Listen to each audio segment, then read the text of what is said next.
يصلون على النبي يا أيها الذين آمنوا صلوا عليه وسلموا تسليما اللهم صل على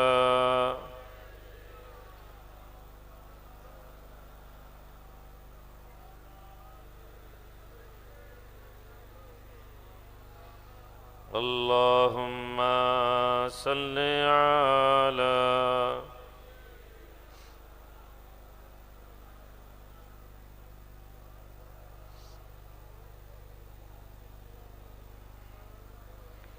اللهم صل على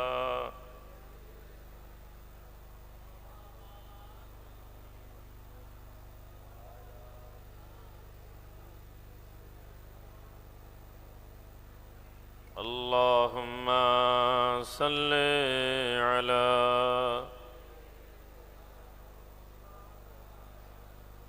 وعلى آل سيدنا বাবাজি ওই ছেলেরা একটু বসে যান, এখন দাঁড়িয়ে কষ্ট দিচ্ছেন কেন শরীরকে? বসে যান, ওইখানে বসে যান, যে যেখানে আছেন দাঁড়িয়ে থাকবেন না। সম্মানিত জাইরিন জাকিরিন ওয়াদি দিওয়ান মোহাম্মদ জাফর নমরুল্লাহ ওজদাজি হুজুরের মেহমান হয়ে আপনারা যারা এসেছেন, আল্লাহ পাক রব্বুল আলমিনের দরবারে শুকরিয়া আদা করি যে তিনি তার দয়াতে আমাদের মতন গুনাহগার পাপী দুর্বল মানুষকে দুইটা রাত আল্লাহ পাকের জন্য একটি মজলিসে এসে বসিয়ে রেখেছেন। কেউ সারাদিন সারা রাত ছিলেন, কেউ সারা রাত ছিলেন। আমরা এই দরবার শরীফে এসেছি। দরবার শরীফে আমাদের বিভিন্ন মানুষের বিভিন্ন নিয়ত নিয়ে হয়তো আমরা এসেছি। কেউ এসেছি নিজের শরীরের দোয়া রোগকে আল্লাহর দরবারে শেফা করানোর জন্য, কেউ হয়তো এসেছি ছেলে মেয়েদের দুনিয়াদারির জন্য, ছেলে মেয়েদের মেয়ের বিয়ে হয়নি, ছেলের বিয়ে হয়নি, কেউ হয়তো শারীরিক অসুস্থতা নিয়ে, কেউ হয়তো কোনো না কোনো নিয়ত নিয়ে আমরা হয়তো আল্লাহর দরবারে এখানে হাজির হয়েছি। আমার ভাইয়েরা, আল্লাহ পাকের দরবারে মানুষ যখন নেক উদ্দেশ্য নিয়ে কোনো জায়গায় এসে যায়, কোনো জায়গায় বসে যায়, আল্লাহ পাক রহমানুর রহিম বান্দার প্রতি দয়া করতে থাকেন। একটি জমিন, একটি জায়গাকে সম্মানিত করা হয়। যখন কোনো জমিনকে সম্মানিত করা হয় তখন আল্লাহ পাক ওই জমিনে তার কিছু নেক বান্দাদের মাধ্যমে ওই জমিনকে আলোকিত করেন। যেমন মদিনা মুনাওয়ারাতে, মদিনা শরীফকে যদি আমরা দেখি, ইয়াসরব এই শহরের নাম ছিল। এখানে রোগ ব্যাধি লেগে থাকতো, মদিনার মাটির সম্মান ছিল না, মানুষ অসুস্থ হয়ে পড়তো। আল্লাহ পাক রহমাতুল্লিল আলমিনকে হিজরত করিয়ে মদিনা মুনাওয়ারাতে যখন পৌঁছালেন এবং আল্লাহ পাকের হুকুমে আমার নবী পাকের কদমের ওসিলাতে জান্নাতের মাটি যখন এই শহরে পৌঁছালো, তখন আল্লাহ পাক এই জমিনকে নূর বানিয়ে দিলেন। আমার ভাইয়েরা, বাড়ি নিয়ে কি যাবেন কখনো কি ভেবেছেন? কেউ হয়তো মনে করছেন দোয়া করে ছেলের জন্য দোয়া করিয়ে নেব, মেয়ের জন্য দোয়া করিয়ে নিব, বিবি বাচ্চার জন্য দোয়া চাইয়ে নিব, নিজের জন্য দোয়া চেয়ে নিব, মামলা মোকদ্দমা যেন আল্লাহ জিতিয়ে দেয় এই দোয়া চেয়ে নিব। আসলে কি আমরা শুধু এই জন্যই দুনিয়ার জমিনে এসেছি যে আমাদের দুনিয়াটা ভালো হয়ে যাক? আমরা এমন একটি জায়গায় এসে পৌঁছেছি যেখানে আমাদের দোয়া চাওয়ার উদ্দেশ্যটা শুধুমাত্র দুনিয়া হবে না, বরং আমরা আমাদের দুনিয়া এবং আখেরাতকে বুঝে নেব। আর এই দুনিয়া এবং আখেরাত বোঝার জন্য আল্লাহ পাক আমাদেরকে যে জ্ঞান এবং বুদ্ধি দিয়েছেন, সেই জ্ঞান এবং বুদ্ধিকে আমাদেরকে কাজে লাগাতে হবে। ভাইয়েরা, ইলমের মানদণ্ডর কোনো শেষ নেই। যুগে যুগে আলেমরা এসেছেন, যুগে যুগে বড় বড় আলেম এসেছেন, আবার যুগে যুগে এই আলেমদেরকে গোমরাহ হয়ে যেতেও দেখা গিয়েছে। কিন্তু যারা আল্লাহ পাকের রাস্তাতে নিজেদেরকে ডুবিয়ে নিয়েছেন, যারা আল্লাহ পাকের রাস্তায় চলার চেষ্টা করেছেন, তাদের ইলমের প্রাচুর্যতা, ইলমের গভীরতা হয়তো অনেক বেশি দুনিয়ার মাটিতে পাওয়া যায়নি, কিন্তু আল্লাহ পাকের জমিনে তারা আল্লাহর প্রিয় বান্দা বলে গুণিত হয়েছেন, প্রিয় আল্লাহ বান্দা বলে তাদেরকে পরিচিত লাভ করানো হয়েছে। দরবার শরীফ থেকে যখন আমরা বাড়ি যাব, আমাদের অন্তরে কিছু কথা যেন নিয়ে যাই। জেনে নিন, আল্লাহ পাক আমাদেরকে দুনিয়াতে পাঠিয়েছেন। আমাদের দুনিয়ার জমিনে আমাদের দুইটা বিষয় জিজ্ঞেস করা হবে। প্রথম যেটা আমাদের বিশ্বাসের বিষয় আমাদেরকে জিজ্ঞেস করা হবে। আপনি কত আরব না আজম, আপনি কোরআন জানতেন না, আপনি হাদিস পড়েছেন না পড়েননি, এত না জিজ্ঞেস করা হলেও আপনাকে কিন্তু জিজ্ঞেস করা হবে আপনার বিশ্বাস কিসের উপরে ছিল। সুতরাং বিশ্বাস সম্পর্কে আমাদেরকে প্রত্যেককে সচেতন হতে হবে। ভাইয়েরা, বিশ্বাস নেই, আপনি যদি মনে করেন যে আপনি অনেক ইবাদত করলেন, এমন বহু মানুষকে দেখেছি যারা পাঞ্জেগানা নামাজ পড়েন, কিন্তু বিপদ আপদ হলে আবার তারা এমন জায়গায় পৌঁছে যান যা ইসলামের দৃষ্টিতে কুফর এবং তা হারাম। এমন জায়গায় পৌঁছে যান, মান্নত পীরের থানের মতন জায়গায় গিয়ে মান্নত করে, পুকুরে গিয়ে ডুব দেয়, নামাজ পড়ে, ছেলে হয়নি বলে পুকুরে গিয়ে ডুব দিচ্ছে, ফকিরের পুকুরে। এই কাজগুলো বিশ্বাসের মধ্যে যদি অন্তর্ভুক্ত হতো, আপনারা এখান থেকে যাবেন যখন, হুজুর কেবলার একটা কথা আমার মনে পড়ে যাচ্ছে। হুজুর কেবলা আমাদেরকে বলতেন যে আপনারা 2টা রাত এখানে কাটিয়েছেন। কথাটি আমার মনে ভাসছে। একজন ছেলে আমাকে দিয়েছিল, আমি বলেছিলাম যে আমাকে কচি কথাটা দিবে তো, শেষ বছর ইসালে সওয়াবের কথা সম্ভবত। আমি কি আপনাদেরকে হুজুর কেবলার ওই কথাটা শুনিয়ে দিব? আপনারা কি শুনে নেবেন? আমি শুনে নেওয়ার জন্য শুধু নয়, এই কথাকে মনে রাখবেন। এই দরবার শরীফের কথা আপনাদেরকে মনে রাখতে হবে। আল্লাহ পাক আমাদের সকলকে হুজুর কেবলার এই কথাটা স্মরণ থাকার তৌফিক দেন। আমি আপনাদেরকে শোনাচ্ছি, মন দিয়ে শুনবেন আর আপনাদের স্মরণের মধ্যে রেখে দিবেন। এবং আখিরাতে 2 জায়গায় আমাদেরকে যেন দান করে।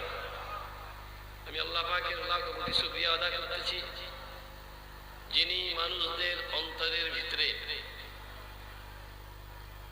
এই মজলিসের প্রতি দিয়েছেন। বিভিন্ন জেলা থেকে, বিভিন্ন জায়গা থেকে মানুষজন এসেছেন। বিশেষত সবাই মিলে কষ্ট করে চুপ করে বসে থেকে শুনেছেন। গতকাল বিহার থেকে একজন পীরজাদা এসেছিলেন। তিনি বললেন, আমি অবাক হয়ে গেলাম দেখে এই মজলিসটা, একটা মেয়ের দেখা নেই এখানে। আলহামদুলিল্লাহ, আমি মেয়েদেরকে বারণ করি যে তোমরা এসো না। এই কথাটা যে রক্ষা করে চলেছে, এটা আল্লাহ তাদেরকে, যারা আসেনি তাদেরকে আল্লাহ পাক যেন এই দোয়া শরীক করে নেন আল্লাহ দ্বীনকে রক্ষা করার জন্য। আমি আপনাদেরকে এটা শুনিয়ে দিলাম এই জন্য, অনেক বড় বয়ান, কিন্তু এই কথাটা, এই দরবারকে হুজুর কিবলা সব সময় এই কথা বলেছেন, আল্লাহ এই দরবারকে আপনি কোরআন এবং সুন্নাহর আলোয় আলোকিত করে দিন। এই দোয়া হুজুর কিবলার ছিল। আর হুজুর কিবলা দোয়া করতেন, আল্লাহ মক্কা মুকাররমা মদিনা মুনাওয়ারার আলোয় আলোকিত করে দিন। এই 2টি দোয়াকে বুঝলে আপনার জীবনে বিশ্বাস এবং ওসুলের বিষয় হয়ে যাবে। না, তিনি চাইলে কোনো পীরের মাজারের ওসিলা দিতে পারতেন, কোনো বড় আল্লাহর ওলির বান্দার দরবারের কথা বলতে পারতেন, তিনি কিন্তু বলেননি। তিনি বলেছেন আল্লাহ এবং তার রসুল। তাহলে বিশ্বাসের জায়গায় যেন আমাদের এইটা না শেষ হয়ে যায় ভাইয়েরা, যে আমরা এখানে এসেছি, অনেক বড় আল্লাহর ওলির মাজার আছে, আমাদের পীর মুর্শিদ অনেক বড় ওলি আল্লাহ ছিলেন, কিন্তু তিনি আমাদেরকে কি দিয়ে গিয়েছেন, তিনি আমাদেরকে কি শিখিয়ে গিয়েছেন? আল্লাহ। তাহলে আমরা যারা পীরপন্থী, আমাদের অন্তরে আমরা সবচেয়ে বেশি তৌহিদপন্থী, কিন্তু আমরা এটাকে বুঝতে পারি না। তাহলে আপনার এবং আমার অন্তরে যেন আল্লাহ পাক ছাড়া অন্তরে আর কেউ না থাকে। আমাদের অন্তরে আল্লাহ পাককে আমাদেরকে বসাতে হবে, এমনভাবে দৃঢ়তার সাথে বসিয়ে নিন, বিশ্বাসের মধ্যে এটা নিয়ে আসুন যে আল্লাহ ছাড়া আমাদের তকদিরের ভালো মন্দ করার কেউ নেই। এ কথা মাথায় রেখে নিয়ে এই দরবার থেকে বেরিয়ে যাবেন যে আমরা আল্লাহর বান্দা এবং আল্লাহ পাক আমাদের ওলি, আল্লাহ পাক আমাদের মালিক। দুনিয়ার কোনো ক্ষমতা আমাদের কিছু করতে পারবে না। যদি আমার আল্লাহ আমাদের সাহায্য করেন তো আমরা দুনিয়ার জমিনে কামিয়াব হয়ে যাব। বলুন সুবহান। আমার ভাইয়ের বাবাজিরা, নবীর মুহাব্বত অন্তরে নিয়ে আসুন, আল্লাহর নবীর ভালোবাসা অন্তরে নিয়ে আসুন। আখেরি জামানার একটি আলামত হচ্ছে উম্মত রসুল আরবিকে সম্মান করবে না। আর যারা সম্মানের ঢোল বাজাবে, যারা বলবে আমরা নবী প্রেমী, যারা বলবে আমরা নবীকে মোহাব্বত করি, আসলেও তারা নবীর মোহাব্বতের মধ্যে থাকবে না। অর্থাৎ একদিকে নবীকে মানুষ বানিয়ে দেওয়ার প্রতিযোগিতায় একদল লোক বসে থাকবে, রাহমাতুল্লিল আলামিন সাধারণ মানুষ বলবে এ কথাও যেমন ঠিক না। আর নবীকে মোহাব্বত করি এ কথা বলে পাগড়ি মাথায় দিয়ে সবুজ রঙের মোটরসাইকেলে করে নবী দিবসে ঝান্ডা ফিরিয়ে দেওয়ার নাম নবীর মোহাব্বত নয়, বরং সুন্নতে রসুলের উপরে, সুন্নতে নববীর উপরে আমাদের জিন্দগিকে কায়েম করতে হবে। হে যুবকের ছেলেরা, আপনারা রোজা রাখবেন, আপনারা নামাজ পড়বেন, এটা আল্লাহর ফরজ। আবার তেমনি সেই নামাজের সময় যেন আপনাদের মাথায় টুপি থাকে। বিনা টুপিতে নামাজ পড়বেন না, বিনা টুপিতে নামাজ পড়বেন না। এ প্রশ্ন করবেন না যে জায়েজ না না জায়েজ। নামাজ বিনা টুপিতে কি নামাজ হবে? এ কথা শয়তানের পক্ষ থেকে বলা হয়, কেননা আপনার এবং আমার অন্তর থেকে তাকওয়া তুলে দেওয়ার চেষ্টা করা হচ্ছে। যখন তাকওয়া তুলে দেওয়া হবে তখন উম্মাত আর সুন্নাতকে খুঁজবে না। জায়েজ এবং না জায়েজ, অনেক কিছু জায়েজ আছে যা আমার নবীর পছন্দ ছিল না, অনেক কিছু জায়েজ আছে যা আমার রসুল পছন্দ করেননি কিন্তু নিষেধ করেননি। সুতরাং যে ব্যক্তি নবীর গোলাম বলে দাবি করবে সে জেনে নিক আমার নবীর আদর্শ। সাহাবা বলছেন আমাকে কদু পছন্দ ছিল না, কদু বাংলায় আমরা যেটাকে লাউ বলি, কদু আমার পছন্দ ছিল না। একদিন আল্লাহর নবীকে গিয়ে দেখলাম নবীজি তরকারির ভেতর থেকে কদুগুলো খুঁজে খুঁজে খাচ্ছেন। আমি জিজ্ঞেস করলাম ইয়া রাসূলুল্লাহ, আপনার কি কদু পছন্দ? নবীজি বললেন জি। সাহাবী বলছেন খোদার কসম, যখন আমি নবীর মুখ থেকে শুনলাম নবীজির কদু পছন্দ, ওই মুহূর্তে আমার সবচেয়ে পছন্দের খাবারটা কদু হয়ে গেল। তাহলে সম্মানিত হাজেরিন, নবী যা করেছেন সেইটার মধ্যে থেকে নিজের জীবনকে তৈরি করার নাম হবে দরবারপন্থী, এর নাম হবে প্রতাপপুর দরবার শরীফের মুহিব্বিন, এর নাম হবে আওলাদে রসুল, সুন্নতে নববীর উপরে চলনেওয়ালার অনুসারী। সুতরাং জিন্দগিতে আল্লাহ পাকের ওয়াহদানিয়তকে চিনুন, নবীজির মোহাব্বত রাখুন। যুবক ছেলে তোমরা দাঁড়িয়ে রাখো, তোমরা দাঁড়িয়ে রাখো। প্রতাপপুর দরবার শরীফের একটি উসুল তৈরি করো যেখানে মাথার মধ্যে টুপি, সুন্নতি লেবাস এবং দাড়িকে রাখো। আমি তোমাদেরকে প্যান্ট শার্ট পরতে মানা করি না, কিন্তু এটা অবশ্যই বলি নবীজি সুন্নতকে মোহাব্বত করতেন। সুতরাং সুন্নতের উপরে জীবন কায়েম করুন। নবীজি সুন্নতকে কায়েম করার মানে আপনার জিন্দগিতে আপনার চলায় বলায় পরিবর্তন আসবে। জবানকে আপনারা লাগাম দিন। আমি একটি কিতাব লিখেছি, আমি বলেছিলাম যাওয়ার টাইম আপনারা যারা নামাজ পড়েন তরিকতের আমলের মধ্যে আছেন তাদেরকেই বলবো কিতাবটি নিয়ে যাবেন। রুহের দরবার বলে এই কিতাবটা প্রথম ভাগ বার করা হয়েছে। কিতাবটিতে আমি ওজিফার নিয়ম করে একেবারে সিলেবাস অনুযায়ী নিচে লিখে দিয়েছি, কখন আপনি এই ওজিফা শুরু করবেন, কতবার, ওই কিতাবের মধ্যেই আমল একদম লিখে দেওয়া হয়েছে।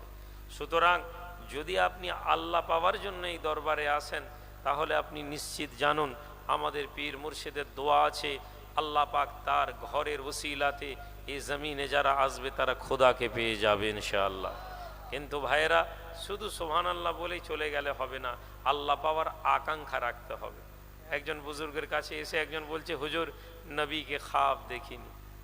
আল্লাহর নবী খাবের দিদার হয়ে ইচ্ছা আছে, রাসূলুল্লাহকে খাবে দেখব কিন্তু খাবে দেখতে পাচ্ছি না। তখন তিনি বললেন আচ্ছা এক কাম করো, রাত মে আনা, রাতে এসেছেন, খাওয়ার দিয়েছেন, খাদ্যের মধ্যে লবণ ভরে দিয়েছেন, প্রচুর লবণ, আর বলেছেন পুরো খাবার খেয়ে নাও। পীরের হুকুম, লবণাক্ত খাবার আস্তে আস্তে আস্তে আস্তে খেয়েছেন। বলেছেন যে পানি পান করবে না, পানির মধ্যে কালকে পানি পান করবে না, এই অবস্থায় বাড়ি যাও, ফজরের নামাজে আমার সাথে দেখা করো। মুরিদ সারা রাত ঘরে ছটফট করেছে, পেয়াস, এই পেয়াস নিয়ে ঘুমিয়েছে। সকালবেলা ছুটে এসেছে, নামাজের সময় হুজুর নামাজ পড়ে বলছেন কি হলো, কি খাপ দেখলে? বললেন হুজুর সারা রাত স্বপ্নের মধ্যে দেখছি পানি আর পানি, ঝর্ণা, নদী, সমুদ্র, পানিতে গোসল করছি, এই স্বপ্ন শুধু দেখেছি। বললেন হ্যাঁ, কেন জানো? তোমার সারা রাত কালকে পানির তড়প ছিল, পানির পেয়াস ছিল, এই জন্য তুমি পানির স্বপ্ন দেখেছো। নবীর মোহাব্বতের যদি তড়প, নবীর মোহাব্বতের যদি অন্তরের মধ্যে ভালোবাসা থাকে, অবশ্যই আল্লাহ পাক নবীর সাথে দিদার করিয়ে দিন। 101 বার দরুদ শরীফ পড়ে নিলাম, আর মনে করলাম নবীকে খাবে দেখে নিব, আর দরুদও পড়লাম একবার আল্লাহুম্মা সাল্লি আলা সাইয়্যিদানা মাওলানা মুহাম্মদ, আল্লাহুম্মা সাল্লি আলা সাইয়্যিদানা, এমনভাবে পড়লাম যেন মনে হলো গুনতিটাই করে নেওয়াটাই মূল উদ্দেশ্য। ভাইয়েরা আমার, গুনতিটা উদ্দেশ্য নয়, উদ্দেশ্য হচ্ছে আল্লাহ পাওয়ার জন্য। আজ আমরা দরবার শরীফে এই কথাগুলো কেন বলছি? আমাদের পীর মুর্শিদ আমাদের মাঝ থেকে আল্লাহ নিয়ে নিয়েছেন, একদিন আমরাও চলে যাব, আমিও চলে যাব, আপনিও চলে যাবেন। এই যাওয়ার সময়টা কিন্তু নির্ধারিত নয়। কেউ 70 বছর পেয়েছেন, তো কেউ 70 বছর পাবেন এমন নয়। আমি রুহুল আমিন আমার লম্বা হায়াত হবে এর কোনো গ্যারেন্টি নেই। সুতরাং যতক্ষণ আছি ততক্ষণ কিছু কথা বলে দিয়ে যাই। হুজুর কিবলাও শেষ পর্যন্ত একটাই কথা শিখিয়ে গেছেন, বাবা আল্লাহকে রাজি করো। ফলে আমার জীবনে বহু কাজ কথা হয়তো মানুষকে খুশি করার জন্য নয়, অনেকে অনেক কথা বলেন, কিন্তু আমি চেষ্টা করেছি। ভাইয়েরা আমার, একটি মুরিদ, তার দৃষ্টান্ত হচ্ছে সাহাবাদের মতন, উদাহরণ হচ্ছে রসুলের সাহাবারা যেমন জীবন যাপন করেছেন। একজন হাক্কানি পীরের মুরিদ সাহাবাদের আদর্শে নিজেদের জীবনকে পরিচালিত করবে। কথার মানে আবার গুলিয়ে ফেলবেন না, সাহাবাদের মতন বলেছি মানে বলবেন সাধারণ লোককে সাহাবাদের সাথে তুলনা, বিভ্রান্ত করার জন্য কথা নয়, দৃষ্টান্তের জন্য বলছি। কেন না, তারা নবীর আখলাককে মজবুত করে ধরবেন। একজন পীর হাক্কানি তিনি যেমন নবীর ওয়ারিস হয়ে মানুষের কাছে রাসূলুল্লাহর আদর্শকে তুলে ধরবেন, তার মুরিদেরাও সাহাবাদের মতন তাদের আনুগত্য দিয়ে তারা আসলে আল্লাহকে রাজি করাবে। আমরা শুধু জিজ্ঞাসা করে আল্লাহকে রাজি করিয়ে নিব তা নয়। দুনিয়ার জমিনে যেমন আমাদের বিশ্বাসে আল্লাহ এবং তার রসুল থাকবেন, উলিল আমর যারা আল্লাহর নেক বান্দা তাদের মোহাব্বত ভালোবাসা সান্নিধ্য থাকবে, তেমনি দ্বিতীয় আমাদের দুনিয়াটাও আমাদেরকে দেখতে হবে। রব্বানা আতিনা ফিদ দুনিয়া হাসানা। ছেলেরা দুনিয়াকে দেখো, দুনিয়া দেখা মানে কিন্তু পয়সা কামানো নয়, দুনিয়া দেখা মানে পয়সা কামানো নয়। আজ তো আতিনা ফিদ দুনিয়া হাসানা এর অর্থ আমরা করে নিয়েছি পাকা বাড়ি করার কথা আর পয়সা করার কথা। রব্বানা আতিনা ফিদ দুনিয়া হাসানার দৃষ্টান্ত তোমরা যদি দেখো, চলো দেখো, যখন কারবালার জন্য সৈয়দনা হোসেন বেরোচ্ছেন, হাত ঘিরে ধরলেন কে? সৈয়দনা আব্দুল্লাহ ইবনে ওমর, ওমরের ছেলে। হে হোসেন আপনি যাবেন না, কুফার মানুষ আপনাকে ধোঁকা দিয়ে দিবে। আব্দুল্লাহ ইবনে আব্বাস হোসেনের পিছন দিকে হাত ধরে নেন আর বলেন, হে হোসেন আপনি যাবেন না, এরা আপনার পিতার সাথে গাদ্দারি করেছে। কুফার মানুষ তাদের স্বার্থ ছাড়া কিছু বুঝে না, কুফার মানুষেরা আপনাকে ধোঁকা দিয়ে দেবে। আব্দুল্লাহ ইবনে ওমর হাত ধরেন আর বলেন, ভাই হোসেন এগিয়ে যেও না, যদি যেতেই হয় তাহলে বাচ্চা এবং মেয়েদেরকে মদিনায় রেখে দিয়ে যাও। পরামর্শ ভালো ছিল না খারাপ ছিল গো? মদিনায় সম্মান কিছু ছিল। সৈয়দনা হোসেনকে মদিনার মানুষেরা, আল্লাহ নবী জামানার পর থেকে কোনো খলিফা আলী বায়াত হয়েছেন কিনা আগে সাহাবারা জিজ্ঞেস করতেন। আবু বকর সিদ্দিক রাদিয়াল্লাহু তাআলা আনহুর হাতে যখন হযরত আলী বায়াত হননি, মদিনার মধ্যে গুঞ্জন শুরু হয়ে গেল, আলী বায়াত হয়নি। আচ্ছা বলুন তো, আমরা তো এটা আমাদের বোঝা দরকার যে আলীর বায়াত হওয়ার না হওয়াতে কি যায় আসে? হননি। মদিনার সব সাহাবী তো বায়াত হয়েছেন, মুহাজির হয়েছেন, আনসার হয়েছেন, ওমর হয়েছেন, ওসমান হয়েছেন। আবু বকরের হাতে যদি আলী নাই বা বায়াত হতেন, তাহলে এত প্রশ্ন কেন? কেননা মদিনার মানুষ জানতেন আলী শুধু আলী নয়, আলী হচ্ছে আলী মিনাল হক ও হক মিনাল আলী। রসুল বলে দিয়ে গেছিলেন আলী হচ্ছে সত্যর সাথে এবং সত্য হচ্ছে আলীর সাথে। আলী যেদিকে দাঁড়িয়ে যাবে সেটাই হক হয়ে যাবে। জোরে বলুন সুবহানাল্লাহ। যতক্ষণ না আলীর হাত বায়াত হচ্ছে ততক্ষণ পর্যন্ত আবু বকর ওমর উসমানের খেলাফতকে মজবুতির ভিত হয়নি। না হলে আবু বকর সিদ্দিক কথা বলতেন না যে আলী আপনি আমার হাতে বায়াত হননি, আমি শুনেছি আপনি অসন্তুষ্ট, আসেন আমি আপনার হাতে বায়াত হয়ে গিয়ে আমি উম্মতকে প্রত্যেকে আপনাকে খলিফা বানাচ্ছি। সঙ্গে সঙ্গে আমিরুল মোমিনিন আবু বকর সিদ্দিকের হাত ধরে ওমর খলিফা বলছেন, আলী বলছেন হুজুর আপনি কি কথা বলছেন, আমি আপনার হাতে বায়াত হয়নি, আমার মেজাজ একটু মনটা খারাপ ছিল, আমি এখনই বায়াত হচ্ছি বলে সঙ্গে সঙ্গে বায়াত হয়ে গেলেন। এটা থেকে এখান থেকে আমাদেরকে একটা দল থেকে আমাদেরকে আলাদা হয়ে যায়। অনেকে হযরত আলী রাদিয়াল্লাহু তাআলা আনহুকে সম্মান দিতে গিয়ে সিদ্দিক আকবর আবু বকর সিদ্দিক ওমর ইবনুল খাত্তাব উসমান ইবনে আফফানের সম্মানকে কমিয়ে দেয়। খবরদার, আহলে বায়তের সম্মান অন্য, নবী পরিবারের ইজ্জত অন্য, কিন্তু খোলাফায়ে রাশেদিনদের ব্যাপারে কোনো মন্তব্য খবরদার করবেন না। ওমর রাদিয়াল্লাহু তাআলা আনহু যখন দুনিয়া থেকে বিদায় নিচ্ছেন কাঁদছেন, এমন সময় ওমর এসেছেন, আলী এসেছেন, ওমর আপনি কিসের জন্য কাঁদছেন, মৃত্যুর ভয়ে? ওমর বলছেন আলী তুমি জানো ওমর মৃত্যুর ভয় পাচ্ছে না, ওমরের ভয় হয় ওমর ঈমান নিয়ে মরবে তো, নবীর সুপারিশ পাবে তো। আহা, রাসূলুল্লাহ যাকে দুনিয়ার জান্নাতে সুসংবাদ দিয়েছেন তার অবস্থা বলছি, আর আমরা পীরের হাতে বায়াত হয়ে একটা চিল্লা দিয়ে 3 দিন আহলে হাদিস হওয়া দাবি করে মনে করছি জান্নাত কনফার্ম করে নিয়েছি। আল্লাহ নবী সাহাবী আলী ইল মুর্তজা রাদিয়াল্লাহু তাআলা আনহু বলেন, শেরে খোদা বলেন ওমর আপনি এ কথা বলবেন না, আমি আলী শুনেছি রাসূলুল্লাহ নবী আমার বলেছেন আমি এবং আবু বকর এবং ওমর এবং আমি এ কথা নবীকে বারবার বলতে শুনেছি।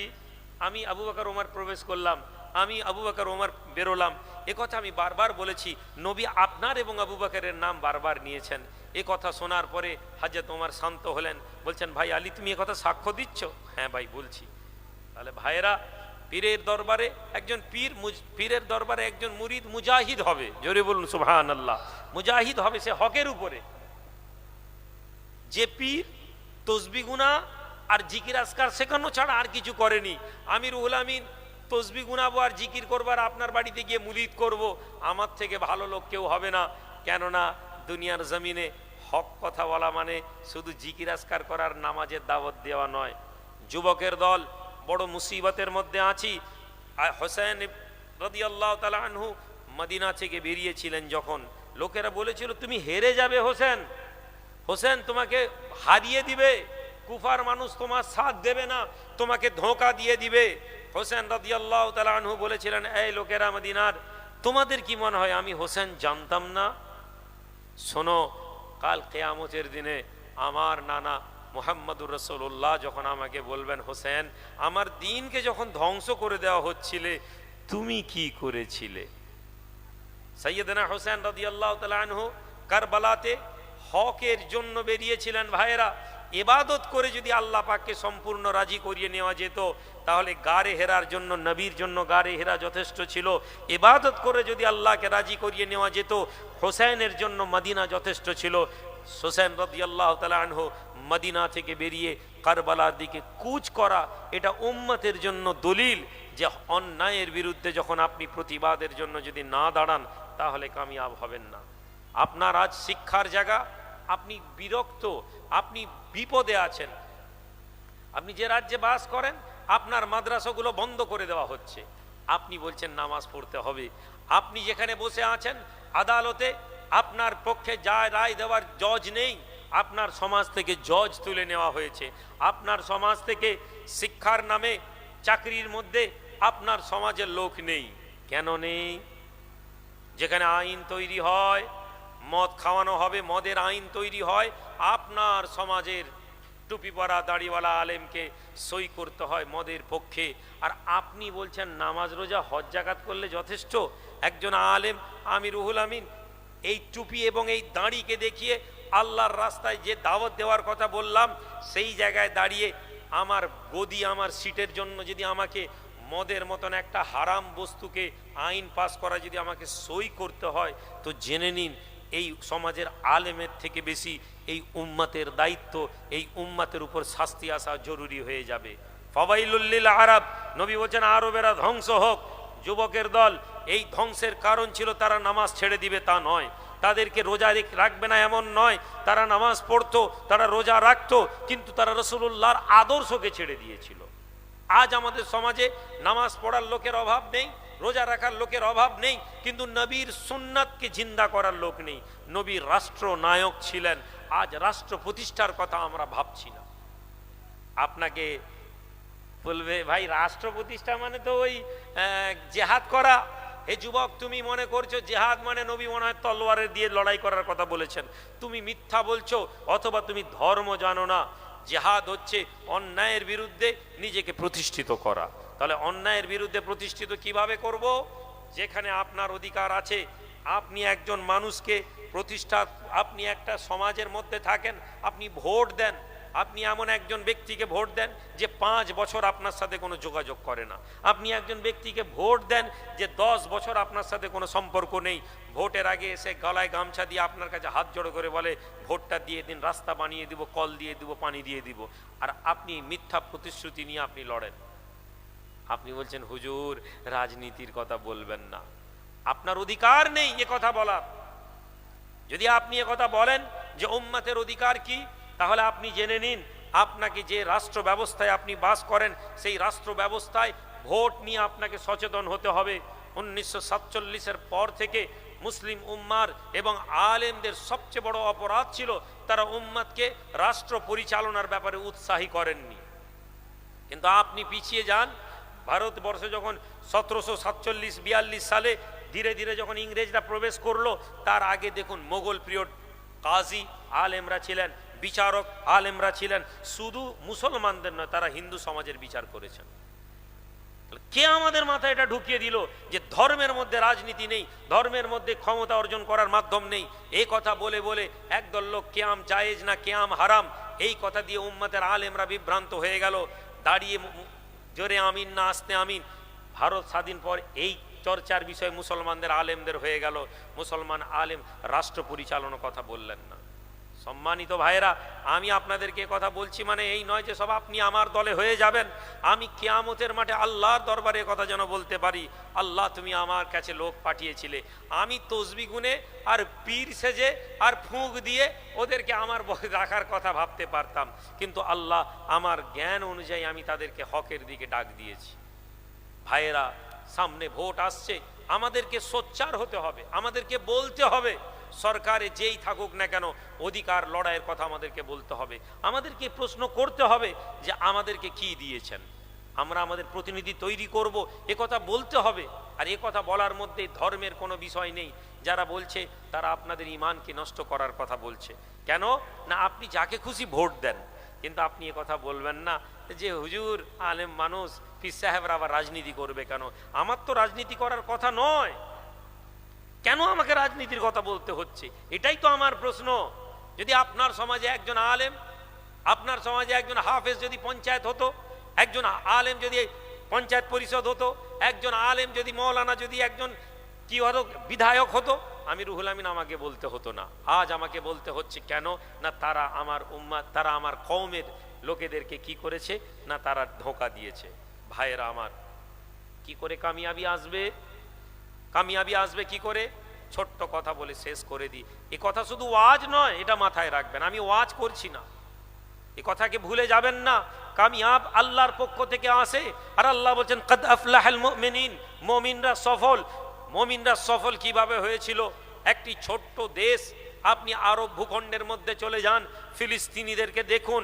ইসরায়েল হচ্ছে বিশ্বের সবচেয়ে ক্ষমতাবান দেশ। আপনার ঘরে, আপনার বিছানে, আপনি, আপনার সন্তান, আপনার বিবি, এ তিনজনে ঘুমাবেন। ইসরায়েলের কাছে এমন টেকনোলজি আছে, ওই বিছানের মধ্যে শুধু আপনাকে হত্যা করবে। তারা ইসরায়েলে বসে এত হাই টেকনোলজি নিয়ে তারা পৃথিবীতে হাজির হয়ে গেছে। কত ক্ষমতা! একই ঘরে, একই গাড়িতে ইরানের সায়েন্টিস্ট এবং তার স্ত্রী একই গাড়িতে বসে আছেন। স্যাটেলাইট দিয়ে তারা কি করেছে, ইসরায়েল থেকে গুলি করে গাড়ির মধ্যে শুধু ওই সায়েন্টিস্টকে মেরেছে। সামনে দুজন ব্যক্তি পিছনে দুজন ব্যক্তি, সামনের যে লোক তাকে ক্রস করে বন্দুকের গুলি সায়েন্টিস্টের গায়ে লেগেছে, অথচ গাড়িতে আর অন্য লোকেরা মারা যায়নি। এই ক্ষমতাবান দেশ দেখলে আপনার মনে হবে আমরা তো কিছুই পারবো না, কিন্তু অপরদিকে প্যালেস্তাইনের দিকে দেখুন, 70,000 মানুষের কোরবানি, এটা লক্ষ মানুষের অধিক। কিন্তু গত পরশুদিন ইসরায়েলের একজন কমান্ডার তিনি বিবৃতি দিয়েছেন, এই 2 বছরের অধিক লুট যুদ্ধে 70,000 প্যালেস্তিনিয়ানকে আমরা মারতে বাধ্য হয়েছি। এর মধ্যে কতগুলো যোদ্ধা আর কতগুলো সিভিলিয়ান আমরা এখন শনাক্ত করিনি। 70,000 মানুষকে মেরেছে। হে যুবক, তুমি মনে করেছো তুমি বলেছিলে সিপিএম যদি চলে যায়, তোমার বাপ দাদা বলেছিল সিপিএম চলে গেলে আমাদের বড় মুসিবত হয়ে যাবে, অন্য কেউ এসে গেলে দাঙ্গা করে দিবে। সিপিএম চলে গেছে, দাঙ্গা কত হয়েছে তোমরা জানো। এখন তৃণমূল করছে, বলছে তৃণমূলকে ভোটটা না দিলে হায় হায় বিজেপি এসে যেতে পারে, মুসলমান মুসিবতে হয়ে যাবে। যুবক, আমি আবার বলছি, তুমি আমার কথা শুনে কি করবে আমি জানি না, তুমি এখানে এসেছো তোমার ইমানের সুরক্ষার দায়িত্ব নিয়ে। শোনো, তুমি সিপিএমকে ভোট দাও, কংগ্রেসকে দাও, তৃণমূলকে দাও, আমি রুহুল আমিন, আমার কিছু যায় আসে না। কিন্তু আমি এ কথা বলে দিয়ে যাচ্ছি, কোনো মুসলমান যদি এ কথা বলে যে তৃণমূলকে ভোট না দিলে বড় বিপদ হয়ে যাবে, মুসলমানদের বিপদ হয়ে যাবে, ও এ কথা বলে দিল, আল্লাহ মুসলমানের জন্য যথেষ্ট নয়।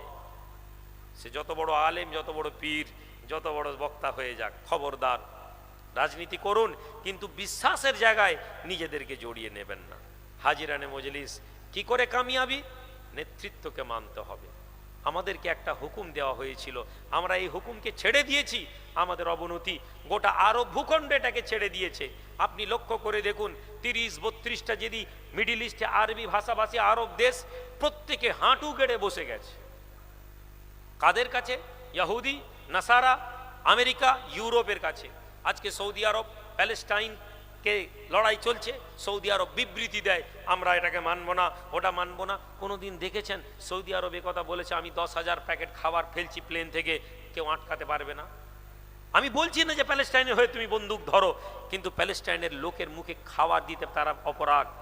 কাতার, দুবাই, এরা তো বলেই দিয়েছে ইহুদিরা আমাদের ভাই। কি নেই এদের কাছে? এদের কাছে নামাজ নেই, এদের কাছে রোজা নেই, এদের কাছে তাওহীদ নেই, সব আছে। এদের জীবন খুলে দেখুন, এদের কাছে সব কিছু আছে, নামাজ, রোজা, হজ, যাকাত, আকীদা, বিশ্বাস সব আছে। একটা জিনিস নেই, কোরআনের এই আয়াতের অর্থ তারা তাদের আওলাদদেরকে শেখায়নি, তাদের আলেমেরা উম্মতের কাছে কোরআনের এই আয়াতকে ধরে দেয়নি। আল্লাহর কোরআন বলছে কুল্লা আসআলুকুম আজরান আলাই ইল্লা মুআদ্দাতা ফিল কুরবা। হে দুনিয়ার লোক, আল্লাহ বলছেন হে নবী আপনি বলুন, আমি তোমাদের কাছে কোনো প্রতিদান চাই না, আমি রাসূলুল্লাহ তোমাদের কাছে কোনো প্রতিদান চাই না, শুধুমাত্র আমি তোমাদের কাছে একটা প্রতিদান চাই। তা কি না, আমি চাই তোমরা আমার বংশের লোকের সাথে সৎ ব্যবহার করবে, আমার খানদানের সাথে সুসম্পর্ক রাখবে। আহলে বায়তের সাথে সুসম্পর্ক রাখার কথা বলা হয়েছে। আজ আহলে বায়তের সুসম্পর্কের কথা যদি বলবে শিয়া। ইমাম শাফিঈ বলেছিলেন আমি আহলে বায়তকে ভালোবাসি, আর এই কারণে যদি লোক আমাকে শিয়া বলে তো আমি শিয়া। কিন্তু আসেন তো দেখি ইরানকে, একটি ছোট্ট দেশ, 30 বছর ধরে স্যাংশন, তাদের খাবার ঠিক নেই, তাদের কাছে কাপড় ঠিক নেই, তাদের কাছে টেকনোলজি নেই, অথচ তারা একটা কথা বলেছে, তারা এই কথা বলেছে আমরা আল্লাহ এবং তার রসুলকে মানি এবং আমাদের আহলে বায়তের সাথে আমরা নাতা জুড়ে দিয়েছি। দুনিয়ার জমিনে আজকে যদি বাতিলের বিরুদ্ধে মাথা তুলে কোনো জাতি দাঁড়িয়ে থাকে, সেটা হচ্ছে ইরানি জাতি, যারা আমাদের কাছে, যাদেরকে আমরা খারাপ বলেছি, যাদেরকে শিয়া বলে দূর করেছি, কিন্তু সেই আহলে বায়তের গোলামদেরকে আজকে গোটা বিশ্বের যুব সম্প্রদায় পছন্দ করতে শুরু করে দিয়েছে। আজকে যুবকদেরকে বলুন, দেখবেন ইরানকে পছন্দ করে। 5 বছর আগেও বলতো ওরা শিয়া, ওদেরকে পছন্দ নেই, কিন্তু ওদের কথা শুনেছেন, ওদের আকীদা কি? হয়তো কোনো ভুল আকীদা আছে, আহলে সুন্নাত ওয়াল জামাতে নেই। আহলে সুন্নাত ওয়াল জামাতের মধ্যে এমন ব্যক্তি নেই যে নামাজ পড়ার দরকার নেই বলেনি, আহলে সুন্নাত ওয়াল জামাতের মধ্যে নবী দাবি করা লোক নেই, সব আছে। তাহলে কি আপনি গোটা আহলে সুন্নাত ওয়াল জামাতকে আপনি কাফের বলবেন? নিশ্চয়ই না। যারা বদ আকীদা আছে, কিন্তু যারা নবীর আহলে বায়তকে ভালোবেসেছে তাদেরকে আমরা ছাড়তে পারি না। নবীজি বলছেন তোমরা আহলে বায়তকে ভালোবাসো, আমার আহলে বায়াত হচ্ছে নূহ নবীর নৌকার মতো, যারা আহলে বায়াতকে ধরে নিবে আল্লাহ তাদেরকে পার করে দেবেন। এখান থেকে বেরোবেন, তিনটা জিনিস নিয়ে যান: আল্লাহ এবং তার রসুল এবং নবী পরিবারের মধ্যে ভালোবাসা, নবী পরিবারের প্রেম, আহলে বায়াতের মোহাব্বত। হুজুর কিবলা নেই, আমরা চলে যাব, কিন্তু আমাদের অন্তরে যেন নবী পরিবারের ভালোবাসা। খানদানে রসুল শুয়ে আছেন, যাওয়ার টাইম সালাম দিবেন। বছরে একবার নয়, মাসে একবার এসে আপনার পীরের মাজার জিয়ারত করবেন। আমি রুহুল আমিন, আমি সবার পছন্দ নাও হতে পারি। আবার আগামী 9 তারিখ পার্টি ঘোষণা করব, শুনেছেন তো আপনারা। কিছু লোকের আবার পরীক্ষায় পড়ে যাবে। দরবারের লম্বা হয়ে শুয়ে যাওয়ার লোকের অভাব নেই, কিন্তু যেই বলি ভোটে লড়বো, সঙ্গে সঙ্গে কিছু লোকের মুখ শুকিয়ে যায়। ভাইজান, রাজনীতি ভাই আমাকে ছেড়ে চলে যান, কোনো অসুবিধা নেই। আমি আবার বলছি, সৈয়দনা হোসেনের জীবন যদি বুঝতে পেরে যান, আপনি আমাকে বুঝতে পারবেন। আপনি বুঝতে পারবেন আল্লাহ আমার কোনো অভাব রাখেননি।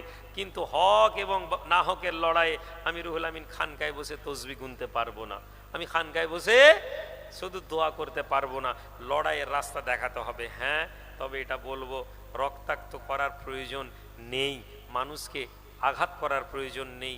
শুধুমাত্র এই উম্মাতের আপনারা যারা আছেন, শুধু একটা আদর্শ নিয়ে যান, আপনি ঠিক করে নেন আপনার ভাইয়ের বিরুদ্ধে আপনি লড়বেন না। আপনি তৃণমূল করুন, সিপিএম করুন, আপনি বলবেন না। আপনার নেতা যদি বলে ওই ওখানে পার্টির অন্য পার্টির লোক আছে, ধরে মারতো, আপনি বলবেন না আমি আমার ভাইয়ের বিরুদ্ধে লড়বো না। জাতিকে পরিবর্তন করুন, চেষ্টা করুন, দেখবেন আল্লাহর সাহায্য এসে যাবে। বাবাজি, কাতার সোজা করে নেবেন।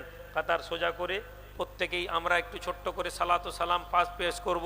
ভলেন্টিয়ারের ছেলেদেরকে বলবো আপনারা তাবারুক রেডি করেন, তাবারুক একবারে দেওয়া হবে। ইচ্ছা করি একটু আমি দেরি করিয়ে ফেললাম, কেননা ওই তাবারুক দিতে গিয়ে অসুবিধা হয়, বারবার ছেলেরা আসে। যে যার মতন করে একটু লাইন দিয়ে দাঁড়ান। আসেন আমরা একটু সালাত ও সালাম পড়ি। ইয়া নবী। সাইফুল্লাহ ভাই ছেলে কই?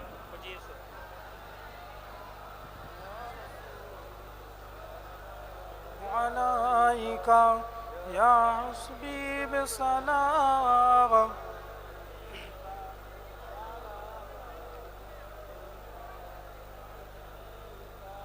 আপে সুলতানে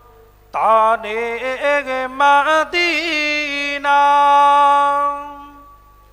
মাহাবতে ওয়াহি ও সাকিনা नूर से मामू रेसीना मुस्को से बहतार पसीना या नबी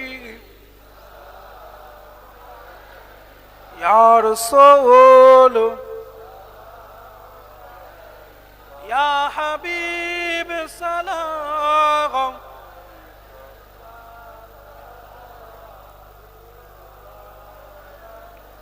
जब नबी पैदा हुए थे सब मलाओ दर पे खारी थे। रब्बे सल्लिम आला कह रहे थे और बादा यूं पार रहे थे। नबी या रसूल या हबीब सलाम।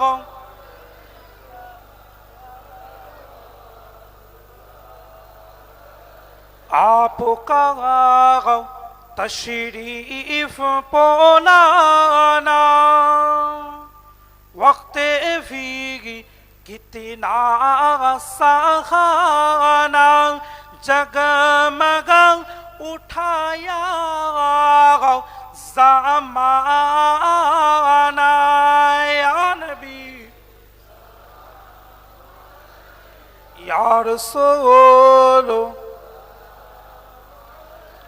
या हबीब सलाम।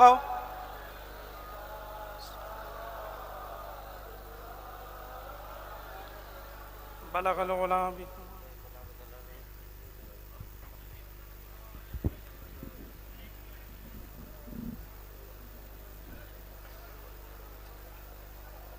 এখন এইসব বলে?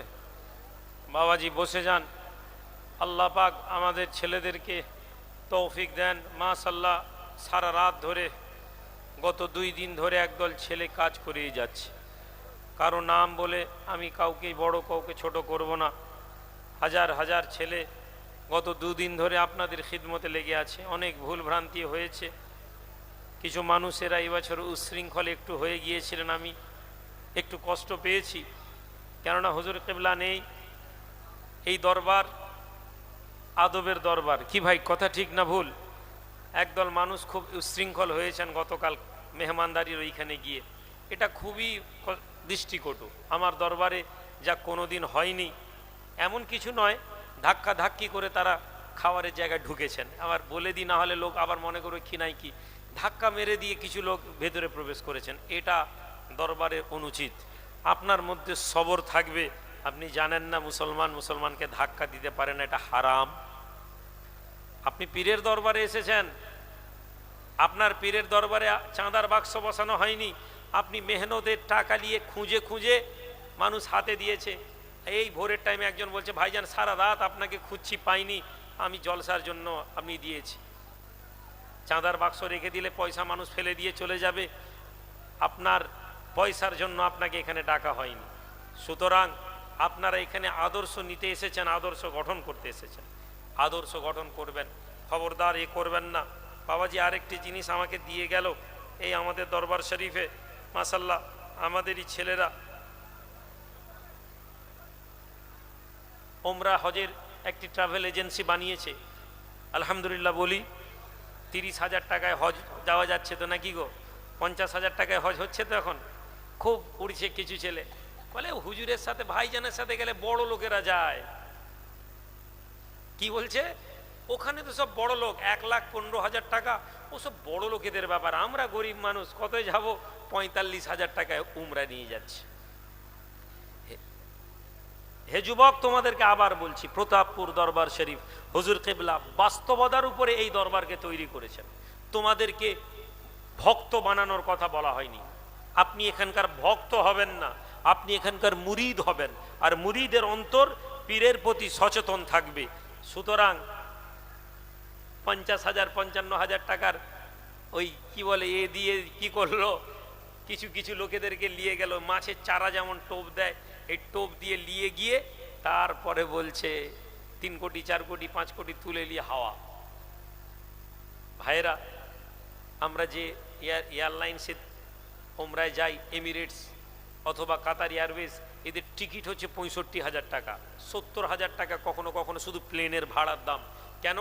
শর্ট টাইমে কলকাতা থেকে ডাইরেক্ট দুবাই হয়ে চলে যায়, তো আরামে যাওয়া হয়, কেননা সফরে বয়স্ক লোকেরা থাকেন, অনেক কিছু বিষয় থাকতো। আলহামদুলিল্লাহ, যতবার এই গ্লোবাল ট্যুরস অ্যান্ড ট্রাভেলসের আন্ডারে আমি হজে গেছি, আল্লাহর উপর তাওয়াক্কুল করে বলতে পারি, দরবারের ছেলে বলে বলছি না, এমনও এদের গেছে একটা ক্ষেপে 3-3.5 লাখ টাকা এরা ড্যামারেজ দিয়েছে। এদের মধ্যে 4 জন এজেন্ট, মানে মালিক 4 জন নিজেরা ঝগড়া করেছে। আমি বলছি, শোনো, যাই করো, হাজিদের খিদমতের কোনো কম্প্রোমাইজ নাই। 35 রিয়ালের খাবার যদি 10 রিয়ালের 25 রিয়ালের খাবার পাওয়া যেত, শুধু 10 রিয়ালের খাবার যদি হাজি পিছু কমিয়ে দিত, পার ডে এরা 500 লোকের 500 রিয়াল করে বাঁচাতে পারতো। 500 রিয়াল করে 15 দিনে, মানে 15 সাথে 75, 7,500 রিয়াল। 1,000 রিয়ালের দাম 25,000 টাকা। দেখে নেন কত টাকা বেঁচে যেত। করতে দিইনি। একটাই কথা, খিদমতের উদ্দেশ্যে যখন কোনো কাজ হবে, সেটা হবে বরকতের কাজ। হজে উমরায় যখন যাবেন, মাথায় রাখবেন, এটা হচ্ছে কিসের? আল্লাহর ইবাদত করতে যাচ্ছেন। আপনি গরিব মানুষ, আপনার জন্য তো হজই নেই। আপনার পয়সা আছে, আপনি 1,15,000 টাকার হজে যেতে গিয়ে বলছেন, এই অন্য লোক 1,10,000, 1,05,000 নিয়ে যাচ্ছে, এখানে 1,15,000। হে আল্লাহর বান্দা, এখনই যদি বলে অমুক সাহেব, ওইখানে একটা জায়গা আছে বোম্বে রোডের ধারে, 30 লাখ টাকার জায়গা 20 লাখ টাকায় পাওয়া যাচ্ছে, বলে তাড়াতাড়ি নিয়ে এলে। ব্যবসায়ী বুকে স্ট্রেন বসে গেছে, যে কোনো টাইম হার্টের ভাল্ব বন্ধ হয়ে গেলে মরে যাবে, মরার আগে পর্যন্ত জায়গা কিনছে। ওখানে 20 লাখের জায়গায় 30 লাখ লাগলে অসুবিধা নেই। আর আল্লাহর ঘরে 5,000 টাকা বেশি দিতে গিয়ে আমরা বলছি, ওখানে 1 লাখে পাওয়া যাচ্ছে, এখানে 1,10,000, এটাতে যাবনি। আর ওখানে গিয়ে 1.5 কিলোমিটার দূরে গিয়ে ঘরে বসে আছে চুপচাপ, একবার উমরা করে, কি গো, বলে এই এত রাস্তা গিয়ে নামাজ পড়তে যাওয়া সম্ভব নয়, এই ঘরে বসে বসেই পড়ছি। আর এজেন্টরা বলছে হুদুদে মাক্কার মধ্যে আছি, ওই যেখানেই নামাজ পড়বেন খানায় কাবা সমান নেকি। ভাইয়েরা, এই ধোকাধারী কাজ নয়। ছেলেরা বানিয়েছে, এরা মাশাআল্লাহ একটা গ্রুপ বানিয়েছে, এরা অনেক বড় কিছু, আপনারা দেখে নেবেন। বাগদাদ শরীফের একটা গ্রুপ আছে, কারবালাতে, কারবালা শরীফ, নজফ শরীফ এবং হিস্টোরিক্যাল প্যালেস আছে, এগুলো এরা নিয়েছে। এরা মাশাআল্লাহ, আপনারা এই কাগজগুলো নিয়ে দেখে নেবেন। আমি আপনাদেরকে বলবো, আল্লাহ তৌফিক দেন, আপনারা মানুষদের হাতে গ্লোবালের এগুলো পৌঁছে দিবেন। তাড়াতাড়ি করেন জি, পাতার লাইনগুলো কাতারগুলো সোজা করলেন। ভাই একটু মুসাল্লাগুলো একটু তুলে নিলে সুবিধা হবে, আপনাদের কষ্ট না হয়, এই জন্য মুসাল্লা বিছানা হয়েছিল। তাবারুকের জিনিসগুলো পড়বে কর্মীদের উদ্দেশ্যে। আল্লাহ পাক তৌফিক দেন। আমাকে বলবেন, ছেলেরা বসে যান, দুরূদ শরীফ পড়েন, আল্লাহুম্মা সাল্লি আলা।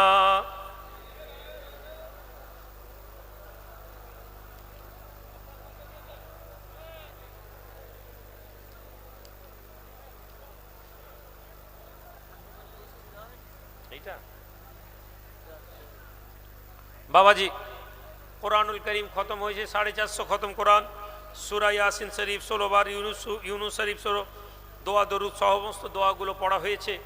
আমরা প্রত্যেকে এই দোয়াগুলো বক্সে দিই। বাবাজি একটু বসে যান, মুখতাসার দোয়া হবে। আল্লাহ পাক আমাদের প্রত্যেকের দোয়াকে কবুল করেন। হুজুর কিবলার ওই কথাকে মাথায় রাখি যে একটা নেক দোয়া যেন আল্লাহ আমাদের কবুল করেন। আল্লাহুম্মা আমিন। اللهم ربنا آتنا في الدنيا حسنة وفي الآخرة حسنة وقنا عذاب النار. ربنا ظلمنا أنفسنا وإن لم تغفر لنا وترحمنا لنكونن من الخاسرين. ربنا لا تزغ قلوبنا بعد إذ هديتنا وهب لنا من لدنك رحمة إنك أنت الوهاب. اللهم إنك عفو تحب العفو فاعف عنا يا رب العالمين. اللهم اغفر لي ولوالدي وللمؤمنين والمؤمنات والمسلمين والمسلمات والأحياء منهم وأموات إنك مجيب الدعوات يا رافع الدرجات يا قاضي الحاجات يا حلل المشكلات. اے ہمار اللہ پاک رحمان الرحیم পরবর্তীকার মাওলা, মেহেরবানি করে আপনি আমাদের এই দোয়ার মজলিসকে কবুল করে নেবেন মাওলা।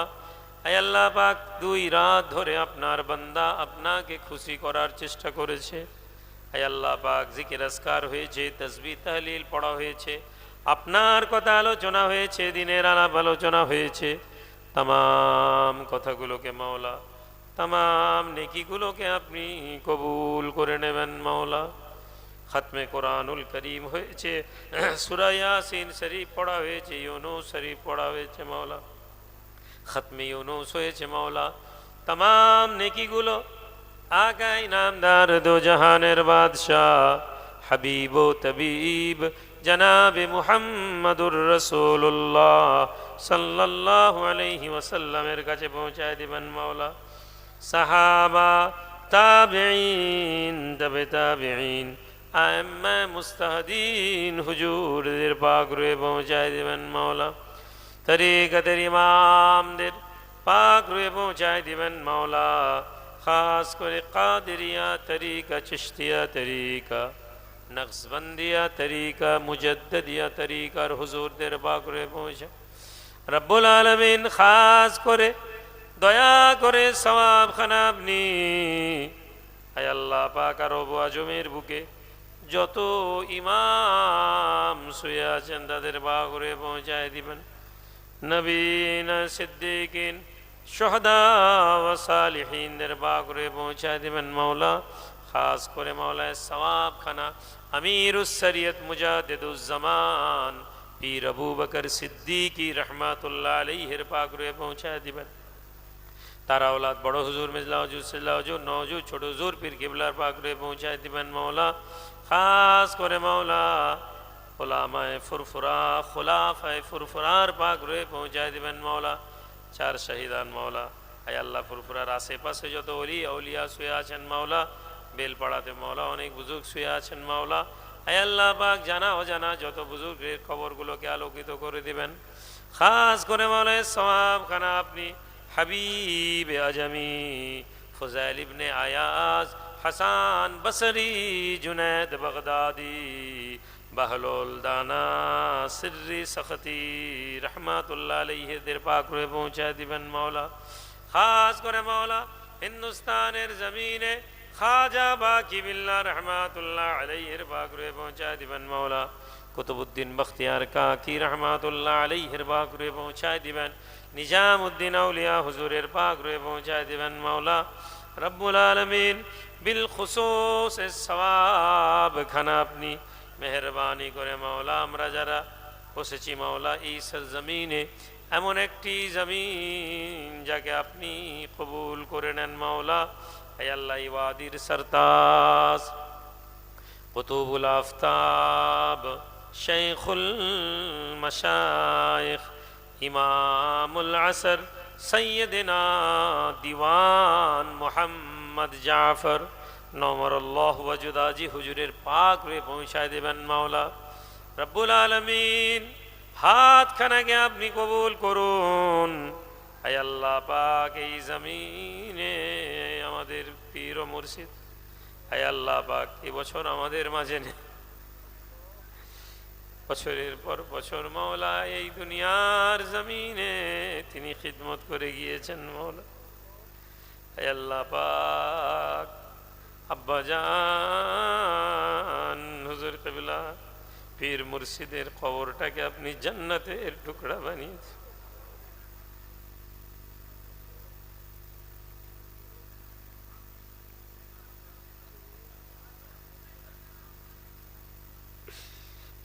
দুনিয়ার জমিন থেকে একদিন চলে যাব মাওলা, দুনিয়ার জমিন থেকে একদিন চলে যাব মাওলা।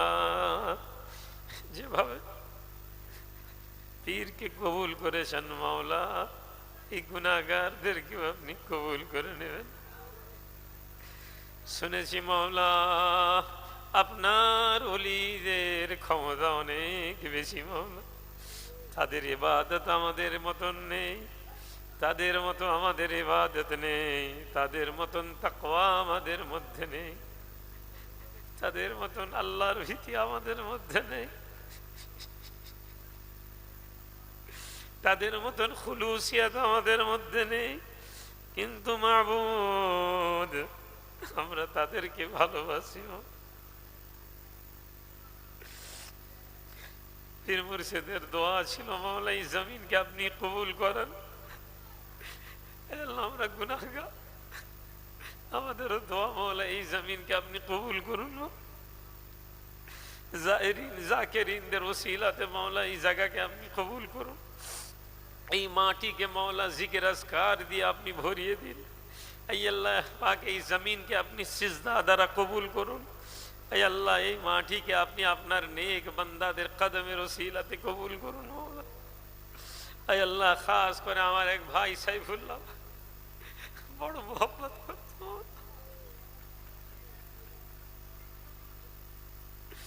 এই আল্লাহ আজকে দুনিয়া থেকে চলে গিয়েছে মাওলা। এই আল্লাহ আমার ভাইয়ের কবরকে আপনি আলোকিত করে দেবেন মাওলা। এই আল্লাহ কাকে কখন চলে যেতে হবে আমরা জানি না মাওলা, আমাদের অবস্থা কি আমরা জানি না। আমাদের বাপ দাদা আবু আজদা যারা দুনিয়া থেকে চলে গেছেন মাওলা, এই আল্লাহ কবরবাসী হয়েছেন, কারো বাপ কারো মা কারো দাদা কারো, এই আল্লাহ দেখতে পাবো না তাদের চেহারা, দুনিয়ার চোখে আর দেখতে পাবো না। কিন্তু মাওলা যদি আপনি চান আমরা তাদের সাথে মিলিত হব।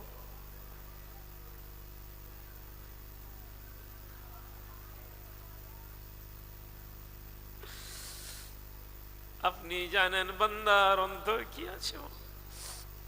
আয় আল্লাহ পাক আমাদের প্রতিটি কাজ আপনাকে খুশি করার জন্য করেছি।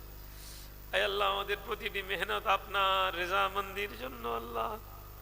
আয় আল্লাহ পাক আমরা যা কাজ করেছি, আয় আল্লাহ আমরা যে কাজের সিদ্ধান্ত নিয়েছি মাওলা, আয় আল্লাহ আপনি জানেন রাজনীতি করার আমার দরকার নেই, কিন্তু মাওলা এই আপনার বান্দার কথা ভেবেছি মাওলা। আয় আল্লাহ পাক এই সমাজ যদি সাথ না দেয় কোনো দুঃখ নেই, আয় আল্লাহ আপনি ছেড়ে দেবেন না মাওলা। আয় আল্লাহ কোনো কাজ করতে গিয়ে আপনি বেজার হয়ে যাবেন না মাওলা। আয় আল্লাহ আমাদের ভুল সিদ্ধান্তগুলোকে আপনি আপনার রহমত দ্বারা ঠিক করে দেবেন মাওলা। আয় আল্লাহ আমার কওমকে আপনি সৎ বুদ্ধি দান করুন। আয় আল্লাহ আমার কওমের অন্তর থেকে আপনি আপনার ভয় ছাড়া অন্য সব ভয়কে তুলে নিন মাওলা। আয় আল্লাহ আমাদেরকে আপনার ভয় আমাদের কলবকে ভীত বানান মাওলা। আয় আল্লাহ দুনিয়ার ভয় আমাদেরকে দেবেন না মাওলা। আয় আল্লাহ আমাদের কাজগুলোকে আপনি আঞ্জাম দিয়ে দিন, সহজ সরল করে দিন মাওলা। আয় আল্লাহ আমরা বড় দুর্বল, আমাদের ক্ষমতা নেই মাওলা, কিন্তু আমরা আপনার খুশিতে আল্লাহ আপনাকে খুশি করতে চলেছি মাওলা। হতে পারে মাওলা আমাদের সিদ্ধান্ত ভুল হয়ে যাবে মাওলা, কিন্তু আপনি তো বলেছেন বান্দার নিয়তের উপরে জাযা দেওয়া হয়। আয় আল্লাহ আপনি আমাদের অন্তরের খবর রাখনেওয়ালা। আয় আল্লাহ আপনি জানেন আপনাকে খুশি করতে চেয়ে কি কাজ। আয় আল্লাহ দুনিয়ার লোভ লালসা দিয়ে আমাদের ধ্বংস করে দেবেন না, দুনিয়ার অর্থ সম্পদের বিনিময়ে আমাদের ইমানকে নষ্ট করে দেবেন না মাওলা। এই আল্লাহ এই জমিনে হারাম টাকাকে ঢুকাবেন না মাওলা। এই আল্লাহ এই জমিনে হারাম জিনিসকে আপনি প্রবেশ করাবেন না মাওলা। এই জমিনকে আপনি কবুল করুন মাওলা। এই আল্লাহ এই জমিনে আপনার বান্দারা হাত তুলেছেন আল্লাহ, কত আলেম, কত আম মানুষ, কত সাধারণ লোক, কিন্তু তারা আপনাকে ভালোবাসেন মাওলা। ওই হাতের ওসিলাতে আমাদের নেক দোয়াগুলো কবুল করে নিন। কেউ বিমার আছেন মাওলা, কেউ অসুস্থ আছেন মাওলা, এই আশা নিয়ে হাত তুলেছেন আল্লাহ আমার নিয়তটা কবুল হয়েছে। এই আল্লাহ আমাদের হাতগুলো কবুল করে নিন, আমাদের নিয়তগুলো কবুল করে নিন। যারা বিমার আছে তাদেরকে শেফা দান করুন। এই আল্লাহ যারা বিমার আছে তাদেরকে শেফা দান করুন আল্লাহ। এই আল্লাহ আমার ভাইয়েরা অনেকে ঋণগ্রস্ত হয়ে আছেন, এই আল্লাহ আমাদের ঋণগুলোকে আপনি শোধ করার ব্যবস্থা করে দিন। বহু যুবক ছেলে মাওলা কাজ নেই, কর্ম নেই, মুসিবতের মধ্যে আছে। এই আল্লাহ দিল্লির জমিনে, উড়িষ্যার জমিনে এই আল্লাহ আপনার বান্দাদের উপর জুলুম হচ্ছে।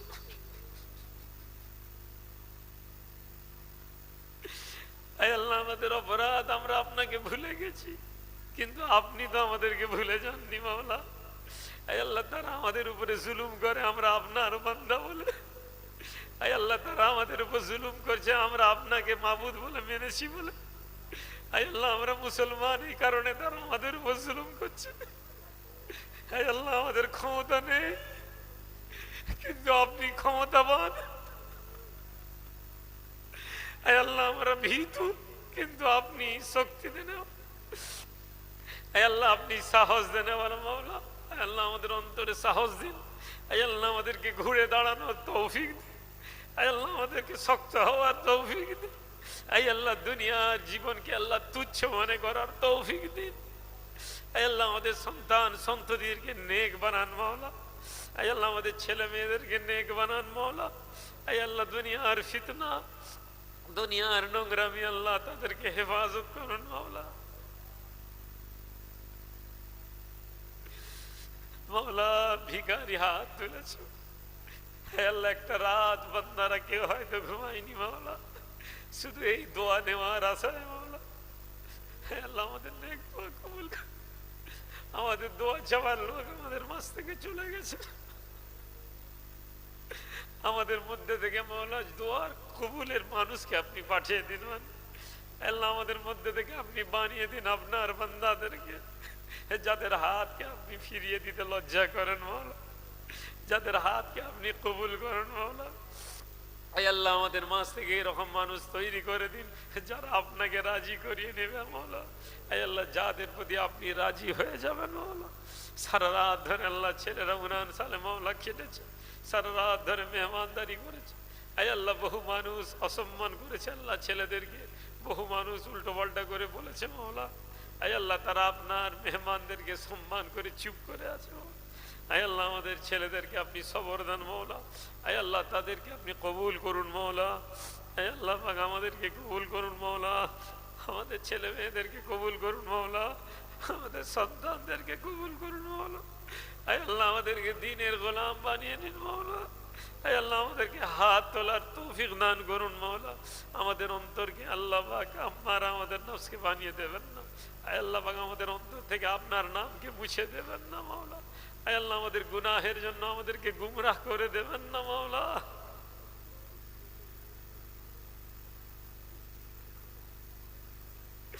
কার দরবারে হাত তুলবো মাওলা, কার কাছে যাবো মাওলা। खुदाया बहक्के बनी फातिमा, खुदाया बहक्के बनी फातिमा, के बरकौले ईमा कुनम खात्मा, अगर दावतम रद कुनी वर कबूल, मनो दस्तो दामने आले रसूल, अल्लाहुम्मा सल्ले आला।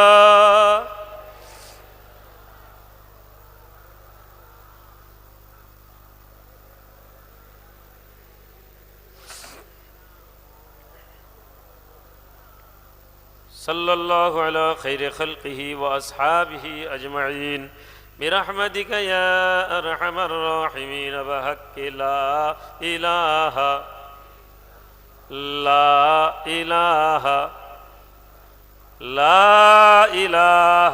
इल्लल्लाह मुहम्मदुर रसूलुल्लाह सल्लल्लाहु अलैहि वसल्लम।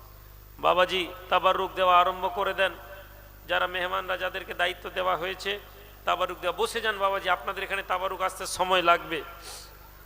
আর একটি কথা আমি বলতে ভুলে গিয়েছি, হুজুর কিবলার ওফাত দিবসে একটু ছোট করে